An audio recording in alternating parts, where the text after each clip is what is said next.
പല സുഹൃത്തുക്കളും നമ്മൾ ചർച്ച ചെയ്യാൻ പോകുന്ന വിഷയം മലയാള സിനിമ ഇന്ന് വരെ കണ്ട ഏറ്റവും മികച്ച നായക നടന്മാരെ കുറിച്ചാണ്. അതിൽ ഒന്നാം സ്ഥാനം കൊടുക്കേണ്ടത് biggest super star Prem Nazir സാറിനാണ്. എല്ലാ റോളും കൈകാര്യം ചെയ്യും. കോടീശ്വരനാണ് കോടീശ്വരൻ, പിച്ചക്കാരനാണെങ്കിൽ പിച്ചക്കാരൻ, പാട്ട് സീന്, കോമഡി, ഫൈറ്റ്, എല്ലാം, വടക്കം പാട്ട്, എല്ലാ വേഷം കൈകാര്യം ചെയ്യും നസീർ സാർ. ഏത് വേഷം, പോലീസാണെങ്കിൽ പോലീസ്, കള്ളനാണെങ്കിൽ കള്ളൻ, എല്ലാ വേഷങ്ങളും ചേരും നസീർ സാറിന്. ഒന്നാം സ്ഥാനം നസീർ സാറിന്. രണ്ടാം സ്ഥാനം കൊടുക്കേണ്ടത് മോഹൻലാലാണ്. മോഹൻലാൽ എല്ലാ റോളും കൈകാര്യം ചെയ്യും. ഈ പറഞ്ഞ പോലെ നസീർ സാറിനെ കൊണ്ട് പറഞ്ഞ പോലെ എല്ലാം ചെയ്യും. പക്ഷേ വടക്കൻ പാട്ട് പടത്തിൽ മോഹൻലാൽ വഴങ്ങൂല. അത് നമ്മൾ കണ്ടതാണ്. ഏത് കടത്തനാടാൻ പാടില്ല, തെയ്യം കിട്ടിയ പോലെ ഉണ്ട്, അത് നടക്കില്ല. ബാക്കിയെല്ലാം മോഹൻലാൽ കൈകാര്യം ചെയ്യും.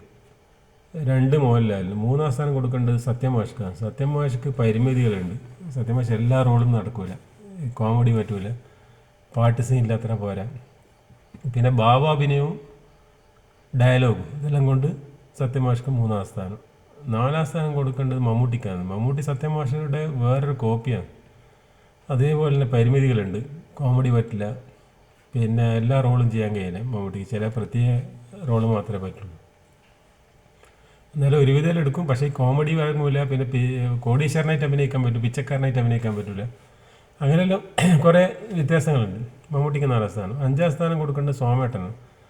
സോമേട്ടൻ നല്ല ഭാവാഭിനയുള്ള നടനാണ്. നല്ല ഡയലോഗ്, പ്രത്യേക ശൈലിയിൽ ഡയലോഗ്, പിന്നെ വില്ലന്മാരോട് കോമഡി പറയുന്നത്, ഫൈറ്റിന് മുമ്പ് ഒരു കോമഡി, അങ്ങനെയല്ലായിരുന്നു ഒരു നായക നടൻ എന്നുള്ള നിലയിൽ 5ാം സ്ഥാനം സോമേട്ടൻ. 6ാം സ്ഥാനം ജയൻ ചേട്ടനാണ്. ജയൻ ചേട്ടനും ഒരുവിധ റോളെല്ലാം കൈകാര്യം ചെയ്യും. കോമഡി കൈകാര്യം ചെയ്യും. പാട്ടിനും മോശമൊന്നുമില്ല, ഫൈറ്റിനും നല്ലത്. പിന്നെ ഭാവാഭിനയത്തിൽ സോമേട്ടൻ്റെ ഭാവാഭിനയം ജയൻ ചേട്ടനില്ല. ഒരേ ഭാവമാണ്. അധിക പടത്തിലും ഒരേ ഭാവങ്ങളാണ്. സംഭാഷണത്തിലൂടെ മാറ്റം വരുത്താവുന്ന 2 ഭാവം ഒറ്റ ഭാവമാണ്. അപ്പോൾ 6ാം സ്ഥാനം ജയൻ ചേട്ടൻ ഡയലോഗ് മാത്രമല്ല, ഇങ്ങനെ മുറിച്ച് വരുന്ന ഡയലോഗാണ്. എൻ്റെ വ്യക്തിപരമായ കാര്യങ്ങളിൽ, അതേപോലെ നിങ്ങളാരായിരുന്നാലും ശരി, എന്നെ ഭരിക്കാൻ ഞാൻ അനുവദിക്കില്ല. പിന്നെ പൊന്മുട്ടയിടുന്ന താറാവിനെ കൊന്നാൽ പിന്നെ പൊന്മുട്ടയുമില്ല, താറാവുമില്ല. നിങ്ങൾ ബുദ്ധിമാൻ ആണെന്നാണ് എൻ്റെ വിശ്വാസം, എങ്കിൽ പറയൂ. ഇങ്ങനല്ല, ഡയലോഗ് സ്പീഡ് ഉണ്ടാവില്ല. ആ സമയത്ത് സോമന കുറച്ച് സ്പീഡ് പറയും. 7ാം സ്ഥാനം ജയൻ ചേട്ടന്. 6ാം സ്ഥാനം. 7ാം സ്ഥാനം സുകുമാരൻ നല്ല ഡയലോഗാണ്. ഡയലോഗ് വീരനാണ് അന്നത്തെ കാലത്ത് അറിയപ്പെടുന്നത്. നല്ല സ്ഫുടതയുള്ള ഡയലോഗ്. പിന്നെ കുറച്ച് അനായാസമായിട്ടുള്ള അഭിനയമുണ്ട് സുകുമാരന്. എന്താടാ എന്നെല്ലാം പറഞ്ഞ ഒരു ജാതി, അങ്ങനത്തെ ഒരു ഡയലോഗിൽ എന്നാൽ പിന്നെ കണ്ടിട്ട് തന്നെ കാര്യം, ഇങ്ങനെ ആക്കിയിട്ട് അതൊരു പ്രത്യേക ശൈലിയുള്ള ഒരു ഡയലോഗും കാര്യമില്ലാണ്. 7ാം സ്ഥാനം നമ്മുടെ CBI ഡയറിക്കുറിപ്പിലെല്ലാം മമ്മൂട്ടിയേക്കാൾ നന്നായിട്ട് അഭിനയിച്ചിട്ടുണ്ട് സുകുമാരൻ.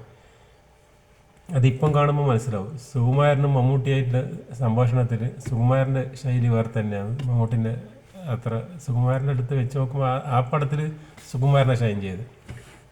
അതേസമയത്ത് സുകുമാരൻ അമരത്തിലൊന്നും അഭിനയിച്ചാൽ ശരിയാവില്ല. അത് വേറെ. മമ്മൂട്ടി അഭിനയിക്കുന്ന പോലെ അമരത്തിലും സുകുമാരൻ അഭിനയിച്ചാൽ ശരിയാവില്ല. CBI ഡയറിക്കുറിപ്പിൽ സുകുമാരനാണ് നന്നായത് മമ്മൂട്ടിയേക്കാൾ. അപ്പോൾ 7ാം സ്ഥാനം സുകുമാരന്. പിന്നെ അതിനുശേഷം നല്ലൊരു നായക നടന്മാരില്ല മലയാള സിനിമയിൽ. കുറേ നടന്മാർ ഇങ്ങനെ വന്ന് പോയി ഇങ്ങനെ രവികുമാർ, ജോസ്, സത്താർ, ഇപ്പോൾ പൃഥ്വിരാജ്, ഫഹദ്, അങ്ങനെ കുറേ നടന്മാർ വന്ന് പോകും. ജയറാം, സുരേഷ് ഗോപി, മറ്റേ ദിലീപെല്ലാം മിമിക്രിയാണ്. പിന്നെ ജയറാമും മിമിക്രി.